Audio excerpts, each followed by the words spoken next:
මම මේ අහන්නේ ඔය ගංජා සිගරට් ඔය විවිධ මත්ද්‍රව්‍ය තියෙන අයිස් කුඩු ඕන එක. දැන් මම මේ ස්පීකරෙන් කියනකොට ඔය කොරෝන තරුණයන්ට මේ වැහෙන වැඩි මෙලහට අහුමුළු වල ඔය කොරෝනවත් ඇති. මේ ජීවිතේ ඔය වැඩේ ඉස්සරලම පුරුදුනේ. එක කොල්ලෙක්වත් ඉන්නවද මේ මත්ෙන්ට පෙත්තක් බොන්න ඕන කියලා ෆාමසියෙන් අරගෙන ගිහිල්ලා පෙත්තක් බීපු. දැන් මම මේක කියනකොට මේ තරුණ මහත්තුරු හදවතට තට්ටුවක් දාලා අහන්න ඕන මොකද්ද? මම පළවෙනි මත් පෙත්ත ගත්තේ කොහොමද? යාළුවෙක් කඩලා දීලා තියෙන දාලා බලපන් කියලා.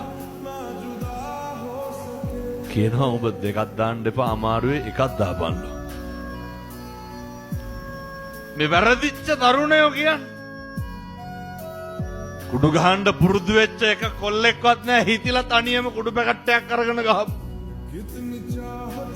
කවුදයි? එතන යාළුවෙක් ඉන්නවා. නැති වෙච්ච වෙනසිච්ච හැම තරුණෙක් පිටිපස්සෙම ඇසුරේ ගැටලුවක් තියෙනවා පින්නතුනේ.